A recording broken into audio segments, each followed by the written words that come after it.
Hello, colleagues, and welcome back. This is episode 10 of the Read, Write, Mike podcast, and we are focusing on, as we have been for the entirety of the podcast so far, on the vocabulary curriculum. And thanks to those of you who filled out the survey, it's got an official title now. We're calling it Word Love, a vocabulary curriculum. So I think that's a lovely title, and that's what we'll proceed with. So we've been hearing some great news as people have been launching it and sharing what they're doing on social media. We've got a little hashtag Word Love. Feel free to join us as you are also teaching and experiencing and enjoying it with students. Today, I'm going to share the final sort of game that is in the vocabulary curriculum, Word Love, as we call it now.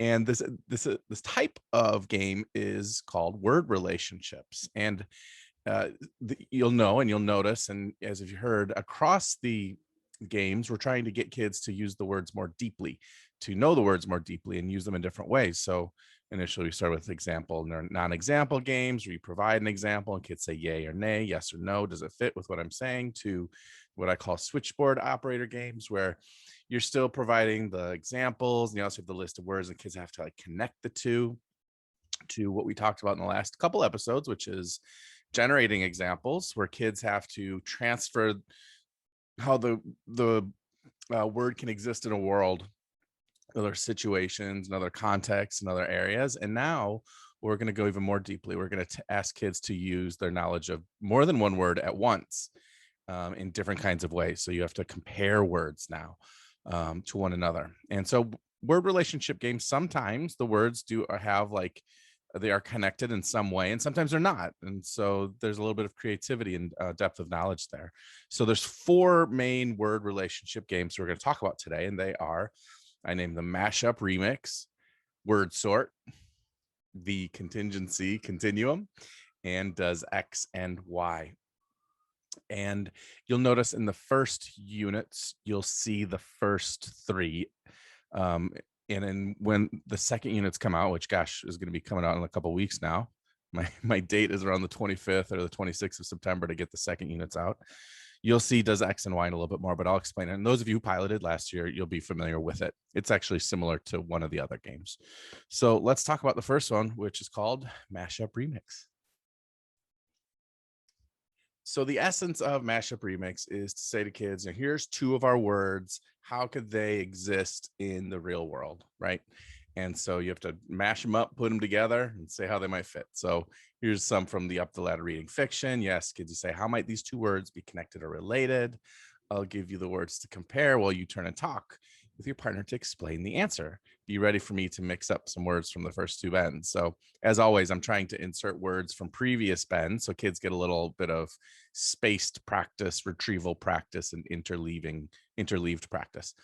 So for example, in the first comparison of words in bend 3 of Up the Ladder Reading Fiction, it says, how would chatter and disgust go together, right? And so you might give a response like, well, a group of people might start chattering about something disgusting they saw. Like maybe at lunch, there was a disgusting food at the cafeteria. And so kids might start chattering about it because people like to talk about things and sometimes they like to talk about gross things. So that would be an example of Mashup Remix.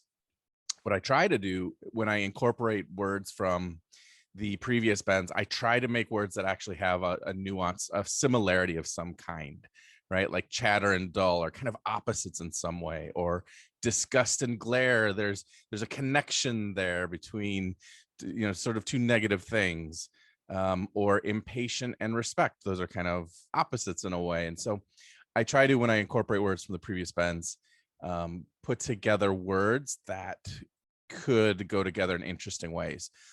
Also, keep in mind, in this particular example, there's something like 15, comparisons. You don't have to do all of these. Pick the best ones. And of course, you could do all of these because after each of these is a turn and talk with partners, right? And so 15 short turn and talks can be kind of a lot. And so maybe you don't use all of them. Maybe you select the ones that you think are going to have the most payoff, right? Because the point is that kids are comparing 2 words. And so maybe you pick the best comparisons.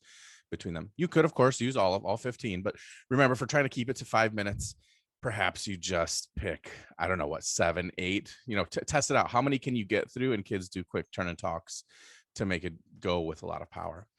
So now the next word relationship game that we're going to talk about is called the word sort. And these first two that I'm talking about were very popular among the pilot teachers. So Mashup Remix was popular and word sort was also popular.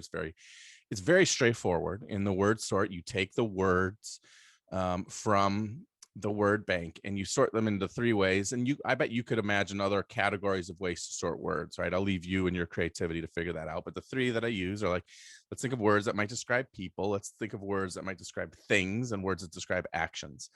And you'll see in this example, it's been 3. We've already done a word sort. So like the previous words have been sorted. And so you just sort bend 3 words. But keep in mind that when I go through each of the bends, I start providing options of games, because you're not going to do all the games and all the bends. It would take you forever to get through the unit, although you might. It's up to you how you want to use your time in this. But if you didn't do the word sort in bend 2, then you could sort all 3 bends of words, right? And what's also great about this is sometimes words go into more than one category, right? So if you take a look at the word frantic, a frantic could be used to describe people, or it could be used to describe an action, right? Somebody's acting frantically, right? Or tradition falls under all 3 things. You could describe someone as traditional. You could describe a thing that people do as traditional, or an act that you do as a tradition too. So that's what's kind of nice about these. And so kids would sort the words however you want to, they could just talk about where they would go, right? You can get fancy with it if you want to get, kids to cut things out. But again, I'd keep things brief. So I would just have kids talk it out. And then to explain why would this word go in this category? Why might it go in multiple categories? Maybe give an example of what that would look like too with students. So those are the first 2. When we move on, we're going to talk about the contingency continuum and the next game that you'll see in unit 2, which is called Does X and Y. Now, when it comes to the contingency continuum, it is one of my favorite games. And again, just like most of these, I get them from Beck McKeown's work, which is Bringing Words to Life. In the appendix, they have a great number of these games, and I've sort of adapted them and revised them and renamed them to fit my personality, to fit what I think would work well with students. And as you do them, you might also get ideas of how to make these games even better as well. The Contingency Continuum game was one of my favorites, but it wasn't one of the favorites among the pilots. And I think I could get why. It's kind of hard to figure out, and it's kind of hard to think of. And what you're supposed to do is you're supposed to now take the words and you're supposed to sort of like put them on a continuum of how strongly or how weakly you might rate the situation that you provide with the word. So it even sounds confusing the way I'm explaining it. And so I had a few continua, like in Beck McKeown's work, like disgusted or pleased, that like a range of things, or surprised to unsurprised. And I decided to, by the way, to change this, I decided to give each word make its own continuum. So either the word appears in the continuum, or I just ask how likely or not likely you might experience this word. So let me show you what I mean when I talk about the contingency continuum. And the reason called the Contingency Continuum, 1, because it's vocabulary. You can teach kids a little bit more vocabulary. And 2, it literally is like the things are contingent upon whatever situation you're providing along a continuum. So, for example, it might sound like this. I'm going to read it out loud for people who are listening. For those who are viewing this, the video form of this on YouTube or Patreon, you can see my screen right now. So it says, new game today. I want to introduce you to the Contingency Continuum. I've created a continuum, a sequence of likelihood for each vocabulary word. You'll have to reply to your partner in a way that fits with you. For example, if I ask myself, how frantic would I be if my dog ran away? I might reply, I would be very frantic because I love my dog and I wouldn't know what to do at first. But others might respond, my dog is always running out and disappearing, so I wouldn't be frantic at all because he always comes back. So we're going to try a few examples with each word. Remember, as always, to explain your response. So one you can see is, okay, for this first one, it's about chatter, right? And so it says, how likely would you be to chatter about homework on a scale from 1, would never chatter, 2, unlikely to chatter, 3, neutral, 4, likely to chatter, 5 very likely to chatter, kids can say along a continuum of how likely they would chatter with somebody about homework, right? How likely would you chatter about video games, right? For kids who like video games, they'd be along the 4 or 5. For kids who don't like the video games, perhaps they're along the 1, 2, or 3. Or how likely would you be to chatter about food and so on. And so I try to use each of the words, right? You can see how disgusted the word is disgusted. So the range is, um, very pleased to very disgusted, right? If you saw a spider in the room, if somebody accidentally sneezed on you, and if you had green beans for dinner, again, it's going to reveal my personality. So I'm going to try to like connect with kids over like gross things and funny things that I think kids would think was funny, right? But I think this is an improved game this year, so I'm hoping that it becomes one of the favorite word relationship games that there is. So enjoy the Contingency Continuum. I think kids will enjoy it because it'll show that like the definition of the word doesn't have anything to do with your preference or not preference whenever it appears somewhere. Like the way the word is used depends on the meaning of the word. And also you could use it with different shades of meaning, right? That it's not just sort of a fixed thing. So again, it shows a depth of knowledge of a word, that words, even though they have a particular meaning, can be in different shades of gray.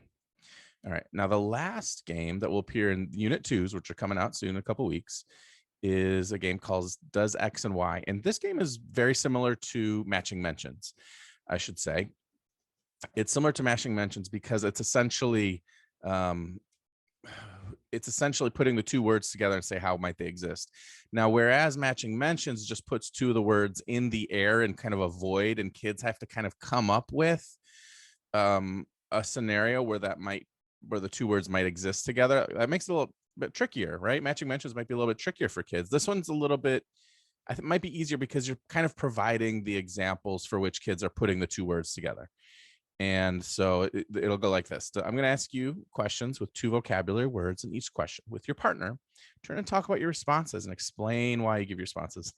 That's a key tip. Like in all of these, you want kids to explain why they gave the response that they gave, because in the explanation, they're going to show whether they know the meaning of the word or not, especially in the earlier games. All right. So in this is Reading to Learn, a 3rd grade unit, right? And so 2 words are rarely and depend. And so it could be like what is something you can rarely depend on, right? And so kids might say, oh man, I can rarely depend on my little brother because he's never ready when it's time to go, or whatever it is, right? So you're giving them the examples. Here's another one. Can you contrast 2 creatures? How? You're just using the word contrast and creatures, which are your vocabulary words, and kids will be like, oh, of course you can. Like you could contrast like a gorilla and a frog and talk about how they're different, right? That one's a more straightforward one. Again, when I'm doing Does X and Y, I'm trying to, as much as possible, mash together 2 words that would be likely to do it. But again, this is from last year's version. It says 21, 22 up there, but I haven't revised it quite yet. So I'm thinking Does X and Y will be revised a little bit more. I think I'll give more examples. So if you have a list of 5 words to I don't know if it's a combination or permutation, but it gives you 10 different combinations or permutations. And then I'll probably incorporate, if it's in Bend 3, Bend 1 and Bend 2 words. So I'll probably try to put together words that are likely to go together. And so that's the last type of game, and those are the word relationship games. And that's one of the last that the Word Love, a vocabulary curriculum, is offering for now. There might be others. I've been trying to think about ways to extend it, maybe think about writing and things of that nature. And those can be for future podcasts. But I wanted to just share with you, as you are launching the unit, the different kinds of games, and just to go back over them, just so we remember them. The first kind of game after you introduce the word is an example, non-example game, which I call yay or nay games. The second kind is a word association game. I call those the switchboard operator games, where you provide a scenario and the bank of words, and kids kind of have to connect the two. So like put in a sub, famous and familiar, Matching Mentions, things of that nature. The third kind of game are what's called generating examples, situations, and contexts. And that's where kids have to come up with an example of how the word might exist in the world, by whose job is it anyway, by thinking of hypothetically speaking, who, what, when, where, why, how, and what's the other one? My teacher said what. And then these last types of games are word relationship games where essentially kids are comparing the meaning of the two words, right? So does X and Y, the contingency continuum, word sort, and what was it? Mashup remix. So I hope you're enjoying them, and I hope these little podcasts give you a little bit of context around them, a little background information as you're thinking about it. And I continue to look forward to hearing from you all. Either send me a message or share something online using our hashtag #WordLove. And look out for Unit 2 coming up soon. Till then, I hope the first month or the first week or the first day, depending on where you teach, of school is going well. Take care. See you later.